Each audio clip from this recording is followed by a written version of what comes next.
What's going on, YouTube, and welcome back to another episode of Then We Eat. I don't know about where you live, but where we live, it has been stinking hot here for weeks. So with that in mind, on this week's episode, we're going to be making banana peanut butter ice cream.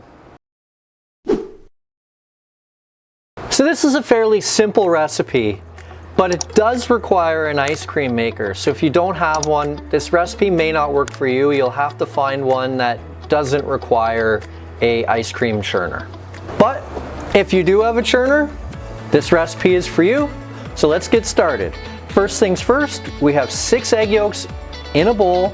To that, we're gonna add a half a cup of packed brown sugar. This is actually 2/4 cups packed together. That's why it looks like this, but it is a half a cup. We're gonna whisk that together till we get a nice yellowy brown smooth consistency.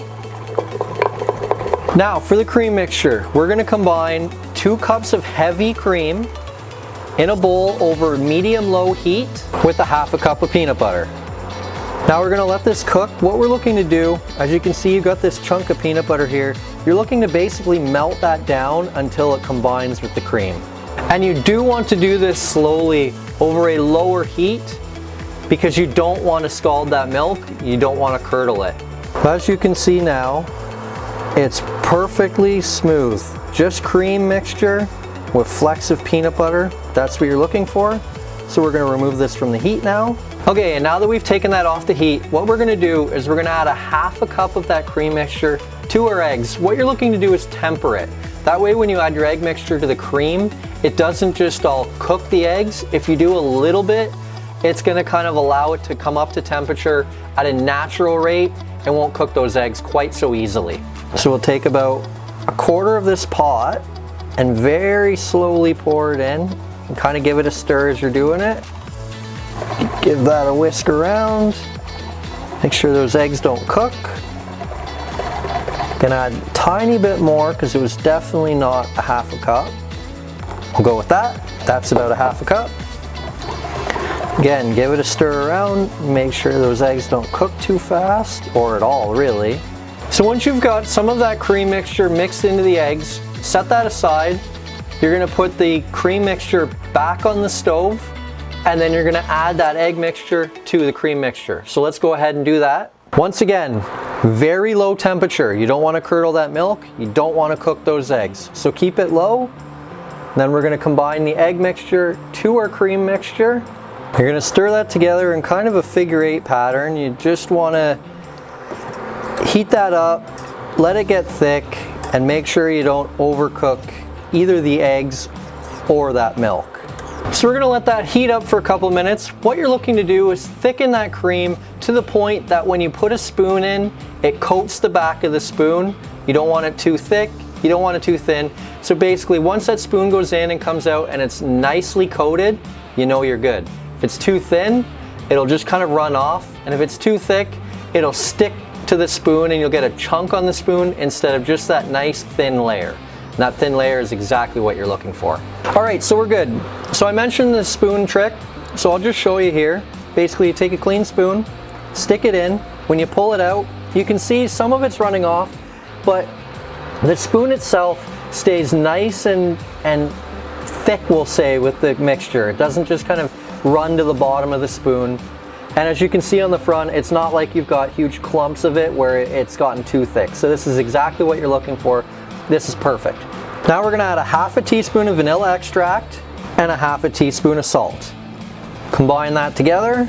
Once you've got it well mixed and you've got that salt dissolved, we're gonna take this off of the heat and we're gonna stick it in the fridge or the freezer. I'm probably gonna do the freezer just to bring that temperature down a little bit quicker.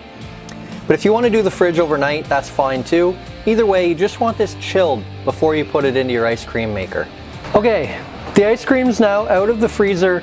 I did transfer the pot to the bowl that had the egg yolks and brown sugar mixture in it. I just didn't want to put a hot pot into the freezer. I also put some saran wrap on top of it. I was going to tell you that before, but we had some technical difficulties, so I am telling you that now. That's how we did it. This was in the freezer for about an hour, hour and a half. It's pretty chilled now. It should be chilled enough. to do our ice cream. So now let's get churning. Okay, so now we're gonna move our ice cream mixture into our churning container. And once we do that, we're gonna add some vodka as well. So in it goes. Okay, and like I said, we're gonna add some vodka. I have 2 tablespoons of vodka here. This is an optional step, but the vodka does do 2 very important things. Number 1, it's gonna keep your ice cream from getting rock hard when it goes in the freezer. And number 2, sometimes when you make ice cream, you can kind of see some ice crystals forming on the sides and in the middle of the container. This is gonna keep those ice crystals from forming. So 2 tablespoons right in.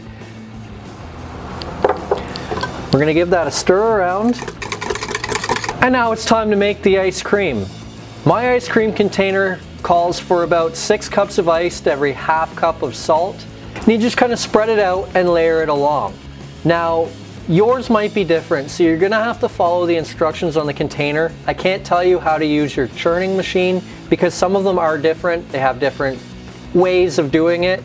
But in my case, that's how I do it. So I'm gonna go ahead and do that. And you'll see me when the ice cream is finished. I should also mention, this is banana peanut butter ice cream. I haven't added the banana yet. So once I turn the churning machine on, I'm going to mash up my bananas. And when the ice cream is about half done, I'm gonna add that banana mixture to the ice cream and let it churn with the ice cream the rest of the way.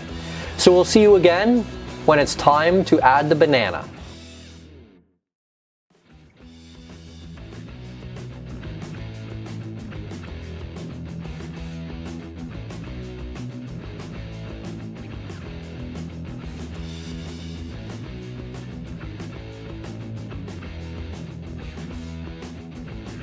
Okay, the ice cream's done.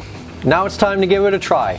As you saw, I did slide the banana in close to the end, so everything's now added. Let's see how it tastes. As you can see, I also topped it with a little bit of peanut crumbs. You could add peanut crumbs, you could add banana, or you could do nothing.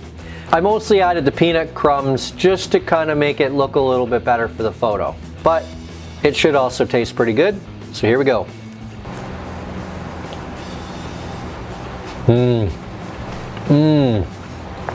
That's really good. Peanut butter ice cream, fantastic. Nice flavor from that banana.